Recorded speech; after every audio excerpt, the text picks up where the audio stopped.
ਸਤਿ ਸ਼੍ਰੀ ਅਕਾਲ, ਨਮਸਕਾਰ ਤੇ ਆਦਾਬ। ਮੈਂ ਹਾਂ ਹਰਜਿੰਦ ਕੌਰ ਮਾਂਗੜ ਤੇ ਤੁਸੀਂ ਦੇਖ ਰਹੇ ਹੋ ਇੰਡੋਜ਼ ਟੀਵੀ। ਸਵਾਗਤ ਹੈ ਜੀ ਸਾਰਿਆਂ ਦਾ। ਬੁਲੇਟਿਨ ਦੀ ਸ਼ੁਰੂਆਤ ਕਰਦੇ ਹਾਂ ਜੀ ਤੇ ਬੁਲੇਟਿਨ ਦੀ ਸ਼ੁਰੂਆਤ ਕਰਨ ਲਈ ਸਾਡੇ ਸਹਿਯੋਗੀ ਗੁਰਿਕਬਾਲ ਬਰਾੜ ਜੋ ਕਿ ਇਸ ਸਮੇਂ ਪੰਜਾਬ ਸਾਡੇ ਸਟੂਡੀਓ 'ਚ ਮੌਜੂਦ ਨੇ। ਗੱਲਬਾਤ ਕਰਦੇ ਹਾਂ ਜੀ। ਬਰਾੜ ਸਾਹਿਬ, ਬਹੁਤ-ਬਹੁਤ ਸਵਾਗਤ ਹੈ ਜੀ ਤੁਹਾਡਾ। ਸਵਾਗਤ ਹੈ ਹਰਜਿੰਦ ਤੇ ਸਵਾਗਤ ਹੈ ਉਹਨਾਂ ਦਰਸ਼ਕਾਂ ਦਾ ਜੋ ਲਗਾਤਾਰ ਸਾਡੇ ਇਸ ਪ੍ਰੋਗਰਾਮ ਨੂੰ ਦੇਖਦੇ ਆ ਜੀ। ਬਰਾੜ ਸਾਹਿਬ, ਪੰਜਾਬ ਦੇ ਹਾਲਾਤਾਂ ਬਾਰੇ ਝਾਤ ਮਰਵਾਓ ਜੀ ਇੱਕ ਵਾਰੀ। ਕੀ ਹਾਲਾਤ ਚੱਲ ਰਹੇ ਨੇ ਪੰਜਾਬ ਦੇ ਅੱਜ ਕੱਲ੍ਹ? ਹਰਜਿੰਦ ਦੇਖੋ, ਜੇ ਆਪਾਂ ਪੰਜਾਬ ਦੀ ਗੱਲ ਕਰਦੇ ਹਾਂ ਤਾਂ ਪੰਜਾਬ ਦੇ ਵਿੱਚ ਜਿਹੜਾ ਚੁਣਾਵੀ ਮਾਹੌਲ ਆ ਪੂਰੀ ਤਰ੍ਹਾਂ ਨਾਲ ਸਰਗਰਮ ਹੈ ਤੇ ਕਿਤੇ ਨਾ ਕਿਤੇ ਇਸ ਚੁਣਾਵੀ ਮਾਹੌਲ ਦੇ ਉੱਪਰ ਜਿਹੜੇ ਕਿਸਾਨ ਅੰਦੋਲਨ ਦੇ ਕਾਲੇ ਬੱਦਲ ਹੈ ਉਹ ਵੀ ਲਗਾਤਾਰ ਛਾਏ ਹੋਏ ਆ। ਲਗਾਤਾਰ ਜਿਹੜੇ ਕਿਸਾਨ ਆਗੂ ਨੇ, ਉਹ ਜੋ ਲੀਡਰ ਨੇ, ਜੋ ਰਾਜਨੀਤਿਕ ਆਗੂ ਨੇ, ਉਹਨਾਂ ਤੋਂ ਲਗਾਤਾਰ ਸਵਾਲ ਕਰ ਰਹੇ ਨੇ। ਲੋਕ ਲਗਾਤਾਰ ਸਵਾਲ ਕਰ ਰਹੇ ਨੇ। ਪਲ ਪਲ ਦਾ ਹਿਸਾਬ ਮੰਗਿਆ ਜਾ ਰਿਹਾ। ਪਿਛਲੇ ਲੰਬੇ ਸਮੇਂ ਤੋਂ ਜਿਹੜੀਆਂ ਸਰਕਾਰਾਂ ਹੋਂਦ ਦੇ ਵਿੱਚ ਰਹੀਆਂ, ਪੰਜਾਬ ਦੇ ਉੱਪਰ ਰਾਜ ਕੀਤਾ, ਉਹਨਾਂ ਦੇ ਆਗੂਆਂ ਤੋਂ ਸਵਾਲ ਕੀਤੇ ਜਾ ਰਹੇ ਆ। ਕੱਲ ਵੀ ਜਿਹੜਾ ਇੱਕ ਸੁਖਬੀਰ ਬਾਦਲ ਦੀ ਇੱਕ ਚੁਣਾਵੀ ਮੁਹਿੰਮ ਦੇ ਵਿੱਚ ਜਿਸ ਤਰ੍ਹਾਂ ਉਹ ਲਗਾਤਾਰ ਜਾ ਰਹੇ ਨੇ, ਉਹਨਾਂ ਨੂੰ ਰੋਕ ਕੇ ਜਿਹੜੇ ਸਵਾਲ ਕੀਤੇ ਗਏ ਆ ਤੇ ਕਾਫੀ ਜਿਹੜੀ ਚਰਚਾ ਵੀ ਇਹਨਾਂ ਸਵਾਲਾਂ ਦੀ ਹੋਈ ਹੈ ਕਿ ਬਹੁਤ ਵਧੀਆ ਤਰੀਕੇ ਨਾਲ, ਬਹੁਤ ਹੀ ਜਿਹੜਾ ਪੋਲਾਈਟ ਤਰੀਕੇ ਨਾਲ ਇਹਨਾਂ ਦੇ ਸਵਾਲ ਜਵਾਬ ਕੀਤੇ ਗਏ। ਮੈਂ ਸਮਝਦਾ ਕਿ ਇਸ ਸਮੇਂ ਜਿਹੜੇ ਲੋਕ ਨੇ ਉਹ ਪੂਰੀ ਤਰ੍ਹਾਂ ਨਾਲ ਜਾਗਰੂਕ ਨੇ ਆਪਣੀਆਂ ਹੱਕਾਂ ਦੇ ਬਾਰੇ, ਆਪਣੇ ਮੰਗਾਂ ਦੇ ਬਾਰੇ। ਜੇ ਖਾਸ ਕਰਕੇ ਆਪਾਂ ਗੱਲ ਕਰੀਏ ਤੇ ਪੰਜਾਬ ਬਾਰੇ, ਜਿਹੜੇ ਪੰਜਾਬ ਦੇ ਲੋਕ ਹੈ, ਪੰਜਾਬ ਦਾ ਯੂਥ ਹੈ, ਉਹ ਕਿਤੇ ਨਾ ਕਿਤੇ ਚਿੰਤਤ ਨਜ਼ਰ ਆ ਰਿਹਾ। ਤੇ ਆਉਣ ਵਾਲੇ ਸਮੇਂ ਦੇ ਵਿੱਚ ਜਿਸ ਤਰ੍ਹਾਂ ਦੀ ਸਰਕਾਰ ਚੁਣਨੀ ਹੈ, ਜਿਸ ਤਰ੍ਹਾਂ ਦੀ ਜਿਹੜੀ ਆਉਣ ਵਾਲੀ 2022 ਦਾ ਇਲੈਕਸ਼ਨ ਹੈ, ਉਸ 22 ਦੇ ਇਲੈਕਸ਼ਨ ਵਾਸਤੇ ਵੀ ਜਿਹੜੀਆਂ ਤਿਆਰੀਆਂ ਜਿੱਥੇ ਰਾਜਨੀਤਿਕ ਲੋਕਾਂ ਵੱਲੋਂ ਕੀਤੀਆਂ ਗਈਆਂ, ਉੱਥੇ ਆਮ ਲੋਕ ਵੀ ਆਪਣੇ ਆਪ ਨੂੰ ਤਿਆਰ ਕਰਦੇ ਨਜ਼ਰ ਆ ਰਹੇ ਜੀ। ਬਹੁਤ ਹੀ ਵਧੀਆ ਤੁਸੀਂ ਦੱਸਿਆ ਜੀ। ਪੰਜਾਬ ਦੇ ਲੋਕ ਸਵਾਲ ਕਰਨ ਲੱਗੇ ਆ ਜੀ ਆਮ ਨੇਤਾਵਾਂ ਨੂੰ। ਅੱਗੇ ਕੀ ਹੁੰਦਾ ਸੀਗਾ ਕਿ ਵੋਟਰ ਜ਼ਿਆਦਾਤਰ ਉਹਨਾਂ ਨੂੰ ਵੋਟ ਪਾਉਂਦੇ ਸੀ ਜੋ ਕਿ ਨੇਤਾਵਾਂ ਜਿਹੜੇ ਹੁੰਦੇ ਸਨ ਜਾਂ ਪੈਸਾ ਦਿੰਦੇ ਸਨ ਜਾਂ ਜਿਹੜੇ ਨਸ਼ਾ ਪੀਣ ਵਾਲੇ ਹਨ, ਨਸ਼ਾ ਲੈ ਕੇ ਵੋਟ ਪਾ ਦਿੰਦੇ ਸੀ। ਬਹੁਤ ਹੀ ਵਧੀਆ ਗੱਲ ਹੈ ਜੀ। ਖਾਸ ਕਰਕੇ ਕਿਸਾਨੀ ਸੰਘਰਸ਼ ਮੋਰਚੇ ਨੇ ਬਹੁਤ ਜ਼ਿਆਦਾ ਲੋਕਾਂ ਦੇ ਵਿੱਚ ਜਾਗਰੂਕਤਾ ਲੈ ਕੇ ਆਂਦੀ ਆ। ਉਮੀਦ ਕਰਦੇ ਆ ਜੀ ਆਉਣ ਵਾਲੀਆਂ ਚੋਣਾਂ 2022 ਵਿਧਾਨ ਸਭਾ ਦੀਆਂ ਚੋਣਾਂ ਜਿਹੜੀਆਂ ਪੰਜਾਬ ਦੇ ਵਿੱਚ ਹੋਣ ਜਾ ਰਹੀਆਂ ਨੇ, ਚੰਗਾ ਨੇਤਾ, ਚੰਗੇ ਸਾਡੇ ਮੁੱਖ ਮੰਤਰੀ ਜਾਂ ਚੰਗੇ ਦੇਸ਼ ਦੇ ਜਿਹੜੇ ਸੋਚ ਵਾਲੇ ਲੀਡਰ ਨੇ ਉਹ ਅੱਗੇ ਆਉਣਗੇ। ਬਰਾੜ ਸਾਹਿਬ, ਕਰਤਾਰਪੁਰ ਸਾਹਿਬ ਦਾ ਲਾਂਘਾ ਖੁੱਲ ਚੁੱਕਿਆ ਜੀ। 20 ਮਹੀਨਿਆਂ ਬਾਅਦ ਇਸ ਸੁੱਖ ਦੀ ਘੜੀ ਦਾ ਜਿਹੜਾ ਕਹਿ ਲਓ ਵੀ ਆਗਾਜ਼ ਹੋਇਆ। ਲੋਕਾਂ ਦੇ ਵਿੱਚ ਖੁਸ਼ੀ ਦੀ ਲਹਿਰ ਆ। ਪੰਜਾਬੀ ਭਾਈਚਾਰੇ ਦੇ ਵਿੱਚ ਜਿੱਥੇ ਜਿੱਥੇ ਵੀ ਸਿੱਖ ਭਾਈਚਾਰਾ ਪੰਜਾਬ ਦੇ ਵਿੱਚ ਵੱਸਦਾ, ਉਹਨਾਂ 'ਚ ਖੁਸ਼ੀ ਦੀ ਲਹਿਰ ਆ ਕਿਉਂਕਿ ਗੁਰੂ ਨਾਨਕ ਸਾਹਿਬ ਦਾ ਗੁਰਪੁਰਬ ਮਨਾ ਪਾਉਣਗੇ ਜੀ ਇਸ ਵਾਰ। ਤੇ ਪੰਜਾਬ ਸਰਕਾਰ ਦਾ ਵਫਦ ਵੀ ਛੇਤੀ ਇਹਨਾਂ ਨੇ ਐਲਾਨ ਕੀਤਾ ਕਿ ਪਾਕਿਸਤਾਨ ਕਰਤਾਰਪੁਰ ਸਾਹਿਬ ਜਾਵੇਗਾ।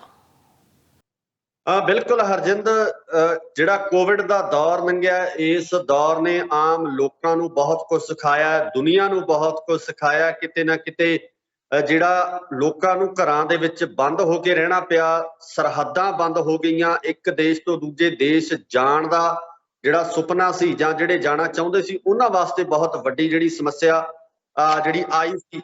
ਤੇ ਉਹਦੇ ਨਾਲ ਨਾਲ ਜਦੋਂ ਆਪਾਂ ਅਗਲੀ ਗੱਲ ਕਰਦੇ ਹਾਂ ਕਿ ਥੋੜਾ ਸਮਾਂ ਪਹਿਲਾਂ ਹੀ ਕਰਤਾਰਪੁਰ ਸਾਹਿਬ ਦਾ ਲਾਂਘਾ ਖੁੱਲਿਆ ਤੇ ਉਸ ਤੋਂ ਬਾਅਦ ਕੋਵਿਡ ਦੀ ਸਿਚੁਏਸ਼ਨ ਆ ਗਈ। ਤੇ ਇਸ ਕੋਵਿਡ ਦੀ ਸਿਚੁਏਸ਼ਨ ਆਉਣ ਕਰਕੇ ਕਿਤੇ ਨਾ ਕਿਤੇ ਜਿਹੜਾ ਸਿੱਖ ਭਾਈਚਾਰਾ ਸੀ, ਜੋ ਕਰਤਾਰਪੁਰ ਸਾਹਿਬ ਜੀ ਦੇ ਦਰਸ਼ਨ ਕਰਨਾ ਚਾਹੁੰਦੇ ਸਨ, ਉਹਨਾਂ ਲੋਕਾਂ ਦੇ ਵਿੱਚ ਕਿਤੇ ਨਾ ਕਿਤੇ ਕਾਫੀ ਨਿਰਾਸ਼ਾ ਆਈ ਸੀ। ਇੱਕ ਵਾਰ ਫੇਰ ਇਹ ਲਾਂਘਾ ਖੁੱਲਿਆ ਤੇ ਇਸ ਲਾਂਘੇ ਨੂੰ ਖੁੱਲਣ ਦੇ ਨਾਲ ਨਾਲ ਜਿੱਥੇ ਪੰਜਾਬ ਦੇ ਲੋਕਾਂ ਦੇ ਵਿੱਚ ਬਹੁਤ ਜ਼ਿਆਦਾ ਖੁਸ਼ੀ ਹੈ, ਉੱਥੇ ਹੀ ਆਪਾਂ ਜੇ ਸਿੱਖ ਭਾਈਚਾਰੇ ਦੀ ਗੱਲ ਕਰੀਏ ਤਾਂ ਜਿਹੜੇ ਕਿ ਦੁਨੀਆ ਦੇ ਕੋਨੇ ਵਿੱਚ ਵਸਦੇ ਆ, ਉਹਨਾਂ ਵੱਲੋਂ ਵੀ ਲਗਾਤਾਰ ਸਰਕਾਰਾਂ ਦੀ ਸ਼ਲਾਘਾ ਕੀਤੀ ਜਾ ਰਹੀ ਹੈ। ਸਰਕਾਰ ਚਾਹੇ ਪਾਕਿਸਤਾਨ ਦੀ ਹੋਵੇ ਚਾਹੇ ਭਾਰਤ ਦੀ ਹੋਵੇ।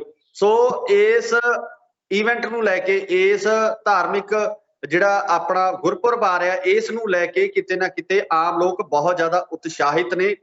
ਬਹੁਤ ਸਾਰੇ ਜਿਹੜੇ ਵਫਦ ਆ ਉਹ ਬਣਾਏ ਗਏ ਆ, ਜਿਹੜੇ ਕਿ ਵਫਦ ਵੱਖ-ਵੱਖ ਰੂਪ ਦੇ ਵਿੱਚ, ਵੱਖ-ਵੱਖ ਜਥਿਆਂ ਦੇ ਵਿੱਚ ਜਿਹੜੇ ਦਰਸ਼ਨ ਕਰਕੇ ਆਉਣਗੇ, ਦਰਸ਼ਨਾਂ ਲਈ ਜਾਣਗੇ। ਸੋ ਮੀਡੀਆ ਦੀ ਵੀ ਇੱਕ ਖਾਸ ਨਜ਼ਰ ਰਹੇਗੀ ਇਸ ਪੂਰੇ ਪ੍ਰੋਗਰਾਮ ਦੇ ਉੱਪਰ, ਇਸ ਗੁਰਪੁਰਬ ਦੇ ਉੱਪਰ। ਮੀਡੀਆ ਵੀ ਆਪਣੇ ਕੈਮਰੇ ਨਾਲ ਇਸ ਪੂਰੇ ਸਮਾਗਮ ਨੂੰ ਕਵਰ ਕਰਦਾ ਨਜ਼ਰ ਆਵੇਗਾ ਤੇ ਸਾਡੇ ਵੱਲੋਂ ਵੀ ਕੋਸ਼ਿਸ਼ ਇਹੀ ਕੀਤੀ ਜਾਵੇਗੀ ਕਿ ਅਸੀਂ ਇਸ ਪੂਰੇ ਜੋ ਗੁਰੂ ਨਾਨਕ ਪਾਤਸ਼ਾਹ ਜੀ ਦਾ ਗੁਰਪੁਰਬ ਹੈ, ਇਸ ਨੂੰ ਪੂਰੀ ਤਰੀਕੇ ਨਾਲ ਕਵਰ ਕਰੀਏ ਤੇ ਸਾਡੇ ਦਰਸ਼ਕਾਂ ਦੇ ਨੂੰ ਜਿਹੜੇ ਦੇਸ਼ਾਂ ਵਿਦੇਸ਼ਾਂ ਦੇ ਵਿੱਚ ਬੈਠੇ ਆ, ਜਿਹੜੇ ਲੋਕ ਕਰਤਾਰਪੁਰ ਸਾਹਿਬ ਹਜੇ ਨਹੀਂ ਪਹੁੰਚ ਸਕਦੇ, ਤਾਂ ਉਹਨਾਂ ਨੂੰ ਅਸੀਂ ਆਪਣੇ ਚੈਨਲ ਦੇ ਮਾਧਿਅਮ ਰਾਹੀਂ ਇਸ ਧਾਰਮਿਕ ਸਥਾਨ ਦੇ, ਪਵਿੱਤਰ ਸਥਾਨ ਦੇ ਜਿਹੜੇ ਦਰਸ਼ਨ ਆ ਉਹ ਕਰਵਾਈਏ ਜੀ। ਗੱਲ ਕਰਦੇ ਹਾਂ ਜੀ ਆਮਦਨ ਕਰ ਵਿਭਾਗ ਦੀ। ਪਿੱਛੇ ਜੇ ਸੁਖਪਾਲ ਖਹਿਰਾ ਦੇ ਲਗਾਤਾਰ ਛਾਪੇ ਵੱਜੇ ਨੇ, ਉਸ ਤੋਂ ਬਾਅਦ ਸੁਖਪਾਲ ਖਹਿਰਾ ਦੀ ਮੁਸ਼ਕਲਾਂ ਦੇ ਵਿੱਚ ਵਾਧਾ ਵੀ ਹੋਇਆ। ਹੁਣ ਗੱਲ ਕਰਦੇ ਹਾਂ ਜੀ ਅਕਾਲੀ ਦਲ ਦੇ ਆਗੂ ਵਿਧਾਇਕ ਮੁੱਲਾਪੁਰ ਦਾਖਾਂ ਤੋਂ ਜੀ ਮਨਪ੍ਰੀਤ ਇਆਲੀ, ਜਿਨ੍ਹਾਂ ਦੇ ਘਰ ਆਮਦਨ ਕਰ ਵਿਭਾਗ ਨੇ ਘਰ ਦੇ ਵਿੱਚ ਛਾਪਾ ਮਾਰਿਆ ਤੇ ਨਾਲ ਹੀ ਕੁਝ ਰੀਅਲ ਸਟੇਟ ਜਿਹੜੇ ਹੈਗੇ ਨੇ ਉਹਨਾਂ ਦੇ ਘਰਾਂ ਦੇ ਉੱਤੇ ਵੀ ਛਾਪੇ ਮਾਰੇ ਨੇ ਜੀ। ਹਰਜਿੰਦ, ਬਿਲਕੁਲ ਜੇ ਆਪਾਂ ਪੰਜਾਬ ਦੇ ਵਿੱਚ ਗੱਲ ਕਰੀਏ ਤਾਂ ਸਿਆਸੀ ਆਗੂਆਂ ਦੇ ਉੱਪਰ ਜਿਸ ਤਰੀਕੇ ਨਾਲ ਪਿਛਲੇ ਕੁਝ ਸਮੇਂ ਤੋਂ ਈਡੀ ਦੀਆਂ ਰੇਡਸ ਹੋ ਰਹੀਆਂ ਨੇ, ਲਗਾਤਾਰ ਰੇਡ ਕੀਤੀਆਂ ਜਾ ਰਹੀਆਂ ਨੇ। ਆਮਦਨ ਵਿਭਾਗ ਦੀ ਗੱਲ ਕਰ ਲਈਏ ਜਾਂ ਸਰੋਤਾਂ ਤੋਂ ਜ਼ਿਆਦਾ ਆਮਦਨ ਹੋਣ ਦੇ ਕਾਰਨ ਇਹ ਜਿਹੜੀ ਪੂਰੀ ਕਾਰਵਾਈ ਕੀਤੀ ਜਾ ਰਹੀ ਹੈ, ਜਾਂ ਆਪਣੀ ਇਨਕਮ ਨੂੰ ਸਹੀ ਤਰੀਕੇ ਨਾਲ ਨਾ ਦਰਸਾਉਣ ਕਰਕੇ ਇਹ ਸਾਰੀਆਂ ਕਾਰਵਾਈਆਂ ਕੀਤੀਆਂ ਜਾ ਰਹੀਆਂ।